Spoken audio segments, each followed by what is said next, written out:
नमस्कार, मैं अंजलि मिश्रा और स्वागत है आपका द न्यूज में। आपको बता दें कि जम्मू कश्मीर प्रशासन द्वारा बड़ी कार्रवाई की गई है, जिस कार्रवाई से उमर अब्दुल्ला के लिए ये कार्रवाई बड़ा झटका बताया जा रहा है, क्योंकि जम्मू कश्मीर प्रशासन ने नेशनल कॉन्फ्रेंस को सरकारी भवन खाली करने के लिए सिर्फ 2 दिन का समय दिया है। जी हाँ, बिल्कुल सही सुना आपने। तो जम्मू कश्मीर प्रशासन द्वारा ये जो है निर्देश जारी किए गए हैं, जहां पर उन्होंने कहा है कि सरकारी भवन को खाली करना होगा। वही सरकारी भवन जिसमें वो अपना ऑफिस चला रहे थे, इसके लिए उन्होंने 2 दिन का समय दिया है। और अगर 2 दिन में वो उस ऑफिस को खाली नहीं करते हैं तो इसे लेकर प्रशासनिक कार्रवाई देखने के लिए मिलेगी, इसे लेकर प्रशासनिक कार्रवाई की जाएगी।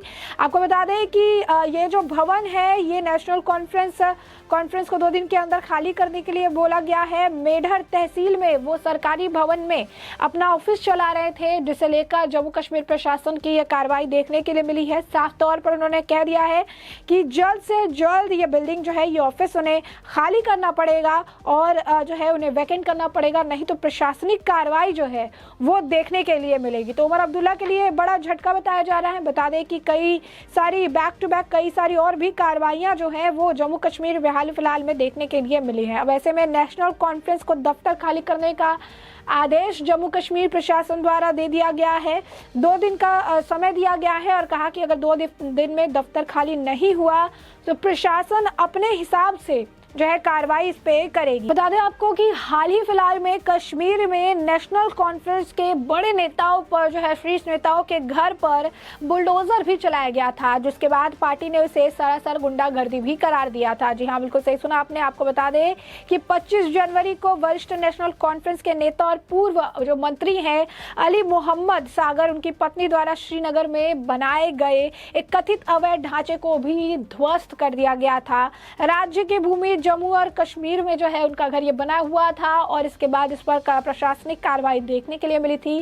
राजस्व विभाग द्वारा सागर के घर के बगल में एक 4 दीवारी और एक ढांचे को गिराने के लिए बुलडोजर का इस्तेमाल जो है किया गया था। अधिकारियों के अनुसार सागर की पत्नी सलीमा के पास बडगाम जिले में स्थित श्रीनगर हवाई अड्डे के पास खसरा नंबर 1015 के तहत 3 कनाल जो है 375 एकड़ के 16 माला के जमीन थी, जिसके बाद 6 मंजिला इस जमीन पर ये कार्रवाई देखने के लिए मिली। इसके बाद फारूक अब्दुल्ला के करीबी सहयोगी सागर ने इस कार्रवाई को गुंडागर्दी बताया था। तो फारूक अब्दुल्ला के करीबी थे, उन्होंने इसे गुंडागर्दी करार दिया था। अब आप देखिए कि नेशनल कॉन्फ्रेंस के ऑफिस को ही खाली करने का जो आदेश है जम्मू कश्मीर के प्रशासन द्वारा दे दिया गया है। 2 दिन का समय दिया गया है कि 2 दिन के अंदर ये ऑफिस उन्हें खाली करना पड़ेगा। सरकारी जो है बिल्डिंग में ये ऑफिस ये चला रहे थे। अब इस ऑफिस को खाली करने का 2 दिन का समय उन्हें अलॉट किया गया है, नहीं तो फिर प्रशासनिक कार्रवाई होगी। बता दें आपको कि इस दौरान सागर ने कहा था कि निर्धारित प्रक्रिया है, यह नोटिस दिया जाना चाहिए था, लेकिन उन्होंने सुनी सुनाई बातों पर काम किया था। उन्होंने कहा था कि प्रशासन जो है वो गलत कर रही है, हमें नोटिस नहीं मिला और हम पर कार्रवाई की गई है। एक प्रवक्ता ने यह भी कहा था कि बाहरी दीवार को गिराए जाने की निंदा की थी और कहा था कि सरकार की ऐसी हरकतें स्पष्ट रूप से राजनीतिक बदले की भावना और इसके लिए सरकारी मशीनरी के दुरुपयोग की बू आती है। तो साफ तौर पर उनका ये कहना था कि सरकार जो है ये वजह से हमारे ऊपर जो है कार्रवाई कर रही है और अपना जो गुस्सा है, अपनी जो नफरत है, अपनी जो राजनीतिक बदले की भावना है, उसे निकालने का प्रयास ये कर रहे हैं। तो इसके बाद आपको बता दें कि जो है स्थानीय लोगों की इसमें बेदखली भी थी। उन्होंने जमीन वापस लेने के लिए 31 जनवरी की समय सीमा निर्धारित की थी। सैकड़ों स्थानीय लोग थे जो निवास और खेती के लिए दशकों से भूमि पर कब्जा किए हुए थे, उन्हें अभियान के हिस्से के रूप में बेदखल जो है किया जा रहा था। आधिकारिक आंकड़ों के अनुसार जो है ये कार्रवाई की गई थी, जिसके बाद स्थानीय लोगों के जो है काफ़ी ज़्यादा इसका विरोध भी कर रहे थे। जम्मू कश्मीर के उपराज्यपाल मनोज सिन्हा ने ये कहा था कि केवल प्रभावशाली और शक्तिशाली लोग जिन्होंने राज्य की भूमि पर अतिक्रमण करने के लिए अपने पद का दुरुपयोग किया, उन्हें केंद्र शासित प्रदेश से बेदखल किया जाएगा। यानी साफ तौर पर अगर आप देखेंगे तो जब से ये केंद्र शासित हो चुका है, जो 370 हट गए हैं, तो कई सारा माहौल जो है बदल चुका है। अब जो है पत्थरबाजी कहिए या जिस तरीके से सिचुएशन है जम्मू कश्मीर में, वो काफ़ी हद तक जो है सुधरे हुए हैं, काफ़ी हद तक वो ठीक हो गए हैं। अब अगर जो है वहाँ पर शांति से इंसान चल सकता है, यहाँ से लोग यात्रा भी निकालते हैं, भारत जोड़ो यात्रा में राहुल घूमकर आते हैं, लाल चौक पर तिरंगा भी फहरा देते हैं, उसके बाद आके चीज़ें भी कहते हैं। लेकिन ये सारी चीज़ें पहले के कंपैरिजन में अगर अभी देखेंगे तो काफ़ी शांत जो है माहौल हो चुका है घाटी में। साफ तौर पर अब इतना ज़्यादा परेशान जो है नहीं दिखती है जनता। साथ ही साथ अगर आप देखेंगे तो कहीं ना कहीं मोदी और शाह जिस तरीके से बैक टू बैक कार्रवाई होती है, जिस तरीके से आतंकवादी गतिविधियों पर भी, टेरर फंडिंग के मामलों को भी देखते हुए जिस तरीके से कार्रवाई करके पूरी तरीके से आतंकवाद को जड़ से खत्म करने का काम किया गया है, ताकि लोगों को भड़काया ना जाए, उकसाया ना जाए, फिर से पत्थरबाजी वाला माहौल ना हो जाए। तो सारी कार्रवाई जो है बैक टू बैक देखने के लिए मिली।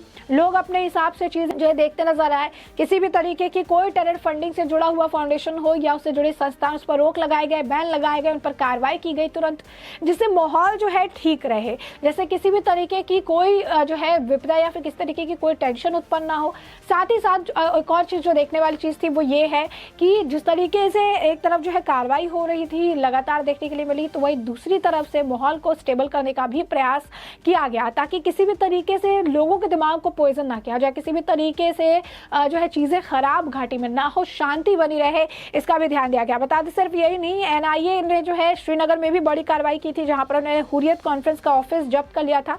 टेरर फंडिंग के मामले में उन्होंने ये एक्शन लिया था। यानी अगर आप देखेंगे तो जम्मू एंड कश्मीर में जो है सरकार के आने के बाद से जो है लगातार अगर आप देखेंगे तो आतंकवादियों की कमर तोड़ जो है इसे लेकर कार्रवाई की गई है। और वहाँ पर जो काफ़ी आप कह सकते हैं कि एंटी मोदी जो चलते हैं, ज़्यादातर केंद्र सरकार के खिलाफ जहर उगलते थे, उनके भी अब सुर बदल गए हैं, वो भी अब इस तरीके के बयान नहीं देते हैं। और सबसे बड़ी चीज़ है, एक्शन इतने स्ट्रिक्ट होते जा रहे हैं कि कार्रवाई इतनी स्ट्रिक्ट होती जा रही है, ऑन द स्पॉट कार्रवाई हो रही है, जिससे भी एक डर बना हुआ है। जो गलत कर रहे हैं उनके अंदर भी एक डर है, गलत चीज़ों के लिए भी काफ़ी ज़्यादा डर है कि प्रशासन काफ़ी ज़्यादा अब सख्त हो गई है। प्रशासन जो है कार्रवाई देने देर कर रही है और जो है गलती सुधारने का मौका भी दे रही है। साफ तौर पर यहाँ ही देखिए जो अभी जो सिचुएशन है यहाँ पर, उमर अब्दुल्ला के लिए ये बड़ा आप कह सकते हैं झटका है। अब्दुल्ला का ये दफ्तर था जो सरकारी बिल्डिंग में था, और इसे अब खाली करने के लिए 2 दिन का समय दिया गया है। और स्पष्ट तौर पर यह कहा गया है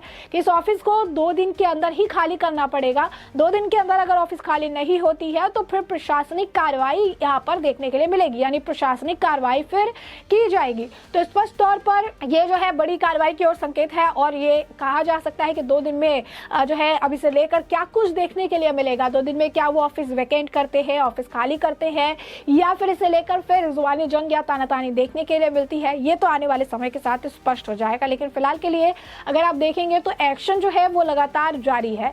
प्रशासन जो है सख्त हो चुकी है और अपने तरफ से हर स्तर पर कार्रवाई कर रही है। किसी भी तरीके से इलीगल कोई काम या इलीगल तरीके से जो है आप कह सकते हैं कि ऑफिस चलाने जो है या फिर चीज़ें करनी है, उसके ऊपर भी रोक लगाई जा रही है। प्रशासन अपने तरफ से सख्त कार्रवाई कर रही है ताकि किसी भी तरीके से जो है घाटी में शांति भंग ना हो, सारी चीज़ें जो है एज वेल मेंटेन्ड रहे।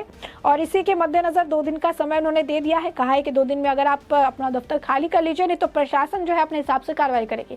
और जैसा कि हमने आपको बताया कि नेशनल कॉन्फ्रेंस के बड़े नेताओं पर अभी हाल ही फिलहाल में कार्रवाई भी हो चुकी है।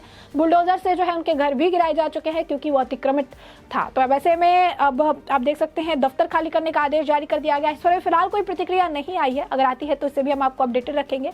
फिलहाल के लिए इस पूरे मामले पर आपकी भी जो राय हो हमें कॉमेंट सेक्शन में कॉमेंट करके जरूर साझा करें। धन्यवाद।